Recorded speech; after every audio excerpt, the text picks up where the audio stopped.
We just gotta be honest. No matter what you think, Dragon Ball and Dragon Ball Z never looked this good, or this good, or this good. But like most things in life, we want consistency. Yeah, I could go through Masayuki Uchiyama's work and just how bad it looked all the time through multiple different series, but I really want to highlight the great job that multiple animators have done with the Dragon Ball franchise. A little under a year ago, I made a video exploring the different art styles of Dragon Ball, and if you haven't seen it already, I'll leave it in the description. It's one of my favorite videos I've made. But in this video, I want to highlight the evolution of Dragon Ball's animation. There will be names mentioned in this video that were also mentioned in the previously mentioned video, but this time for completely different reasons. I'll be detailing how these artists went about bringing the Dragon Ball world to the screen through movement.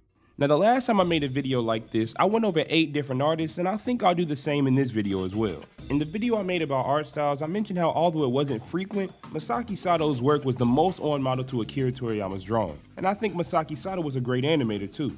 If I could summarize Masaki Sato's work in one sentence, I'd say this. If Akira Toriyama could have animated Dragon Ball, I think it would look like Masaki Sato's work. Now, that isn't me saying that Sato was the best animator, but I do believe he's one of the most consistent. His scenes were always clean to me. They were very well paced, every movement was deliberate, he placed a lot of detail in his backgrounds, and of course, his line work made his scenes stand out. One of my favorite Sato sequences is Vegeta vs. Raccoon in Dragon Ball Z, and I wish I could say that Sato had more great scenes and more Dragon Ball material, but he stopped working on the franchise during the Cell Saga and hasn't done any animation work for the main story or GT since that time. But Masahiro Shimanuki has worked on every single Dragon Ball series and has notable work in all of them as well. After such a long break between the end of GT and the start of Super, Shimanuki had to get reacquainted with drawing the world of Dragon Ball, and it was a little messy there for a second. The biggest issue I have with him in the earlier parts of Dragon Ball Super was how round he was drawing his faces, but after doing some research, I learned that Shimanuki had done a lot of work with One Piece and got accustomed to drawing in that art style. But he's a legend in the game and eventually got back on track with Super.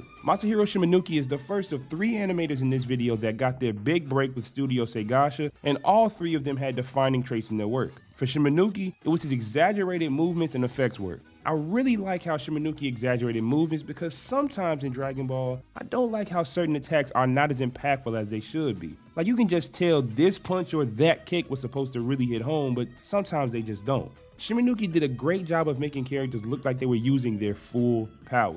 His camera shakes were wild too, and then his effects work is second to none. Shimanuki's explosions and debris was his best quality, and it aids his ability with exaggerating movement as well. I think for a series like Dragon Ball, with characters so routinely strong, you need these kind of impactful hits, explosions, debris, and smoke to really highlight just how ridiculous these fighters are. Like, look at this. This is how you animate an impactful punch. I have no doubt that it hurt. In Dragon Ball GT, scenes where you can really see Shimanuki at his best are Goku's Super Saiyan 4 transformation, Goku holding back Omega Shenron's blast, and Vegeta's final shine, just to name a few. Kazuya Hasada is the second animator in this video that got his big break with Studio Seigasha. He got to start with the franchise during Dragon Ball, but only doing in-between animation, so his personal animation style couldn't truly shine just yet. But in Dragon Ball Z and GT, not only was Kazuya Hasada a key animator, but he was an animation director. Like Shimanuki's, Hasada's scenes are very recognizable to me because of how he draws faces. The tips of his noses were always very pronounced, his jaw lines and chins are a little blocky, and he drew his eyes closer together than other notable animators. Hasada was fantastic with fast-paced hand-to-hand combat scenes. He probably was the best in Dragon Ball Z. He was responsible for Goku vs. Gohan in the Time Chamber, Goku and Piccolo vs. Garlic Jr. in Movie 1, and Super Saiyan Vegeta vs. Buhan, just to name a few. Hasada also had a trend of not drawing many different pictures for in-between frames, therefore it exaggerated the moments where drastic movement was made. He drew certain poses that seemed kinda unreal, but again, it emphasized just how fast the character was moving or how hard they were hit. A similar principle to Shimanuki in how they both really emphasized impactful movements, just in a different method. Hasada also frequently used speed lines. They didn't even have to accompany combat, he used them when characters were flying sometimes, any sudden movements, and they'd sometimes be in places where a limb isn't moving fast, but it's just to show how fast the character was moving themselves. And the last animator from Studio Seigasha that I'll go over in this video is Keisuke Masunaga, and again, he's an artist with a very distinct art style. Big eyes, big eyebrows, sharp mouth corners, and as for his animation style, he was very expressive. Unlike his studio mates in Shimanuki and Hasada, Masunaga's animation style didn't give the same level of impact to certain movements. I think Masunaga's style in Dragon Ball Z was seen in how fast his characters moved. Masanaga's powerful hits do hold weight, but I think it's more so because of his timing and holding the impact of the hit instead of the build up to the hit itself. He was also good in his effects, and I especially liked the way he animated lightning. His lightning didn't have this uniform thickness and it was erratic, like lightning is supposed to be. My favorite Masanaga scene is probably Goku vs Kid Buu in episode 279, with the Z Fighters vs Cell being a close second. Now I know this person is a controversial figure for the Dragon Ball franchise, but no matter how much you don't like his work now, I can't make a video like this without talking about Tadayoshi Yamamuro. He's responsible for how Dragon Ball has looked in the modern era, being the character designer for Dragon Ball Super, Dragon Ball Heroes, and even all the way back to parts of Dragon Ball Z. And from just a general animation standpoint, Yamamuro has worked on all 4 Dragon Ball anime series. We talk bad about the highlights he draws now and how lifeless some of his work looks, but let's really get into his animation. Yamamuro wasn't as reliant on crazy camera work like some other animators in this video, but like Masaki Sato, in Dragon Ball Z, Yamamuro was consistently drawing characters on model and the quality of his drawings didn't waver even when animating dynamic movements. I also think for fighting scenes, Yamamuro might not have animated characters moving very fast, but he gave a lot of weight to each movement. Goku vs Majin Vegeta is the best example of this, and I think it is my favorite scene animated by Tadayoshi Yamamuro in Dragon Ball Z. Yamamuro and Sato were 2 of the animators where their work was always clean, it was uniform. And in Dragon Ball Z, I like that. But I have to admit, Yamamuro specifically has gotten worse as time has passed. In the 2000s, you could really start to see it with the Budokai series intros that Yamamuro's art style was becoming so dominant with highlights, along with the overall stiff feelings in scenes he animated. There was definitely a lack of fluidity, and I really can't think of a good reason as to why he would go down this path.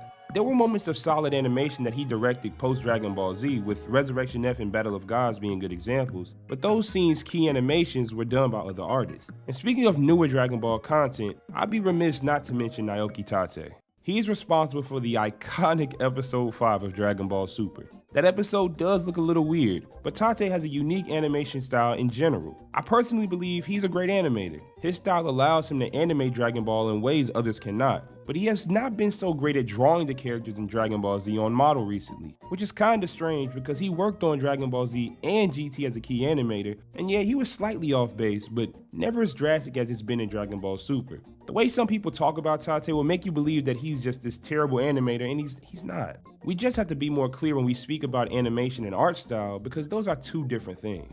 I want to briefly mention Yuya Takahashi, as he has been a fan favorite among the animators for Dragon Ball Super, as he brought back a shading style that reminded fans of the 90s. His work is very fluid, but I think my favorite aspect of his animation is his camera work and how he makes characters hold attacks for an extended period of time. Like I've been saying throughout this whole video, I enjoy when animators capture just how crazy these fight sequences really are, and a big part of that for me is executing well on anticipated attacks, which is something Yuya Takahashi does well.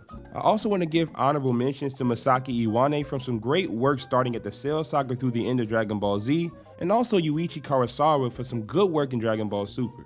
But now, it's time to talk about not just my favorite animator in Dragon Ball, but my favorite animator in all of anime, Naotoshi Shida. This man's work is legendary, and he may be the only animator in the Dragon Ball franchise that is still at an elite level after 30 years. His style is unbelievably distinct. In Dragon Ball, his auras are all over the place, but in a good way. His shading is different from that of artists like Sato and Yamamuro, but I still like it. And his camera work is second to none. From rotations to smooth pans and even camera zooms, the camera work starts becoming apparent even back in the original Dragon Ball series. I'm such a big fan of his camera work because as dynamic as it can be, I never get lost in the fight. Sometimes in the fight, the perspectives make it hard to follow what is going on, and with Shida, that rarely happens. He's also animated a good amount of One Piece too, and if you don't know, it is my favorite anime of all time. He's animated some scenes in a couple of the openings, probably the best scene in all of Dressrosa, some absolutely fantastic scenes throughout Act 3 of Wano, but my favorite is when Luffy faces off against the 3 admirals during the war. But for Dragon Ball, Shida's animated some iconic scenes, including Goku and Piccolo's first fight, to the best of Battle of Gods with Super Saiyan Goku against Beerus, some great key animation in some of the original 13 Dragon Ball movies, and my personal favorite, Ultra Instinct Goku vs Jiren. Like I said before, Shida is still animating at a very high level after all these years, and I do believe that his most recent work in Dragon Ball is his best from an animation standpoint. People can argue about art style because I know a lot of people prefer the 90s Dragon Ball look, but from a movement standpoint alone, Shida to me has been the best that the Dragon Ball franchise has ever seen. But I want to know who your favorite animator is for Dragon Ball and why, so let me know down in the comments. But with that being said, if you enjoyed this video, please click the like button, and if this is your first time on the channel, subscribe so you know when I upload more videos like this. But until then, this is BigTune, and thanks for watching. My allergies You'll have is a good killing one. me.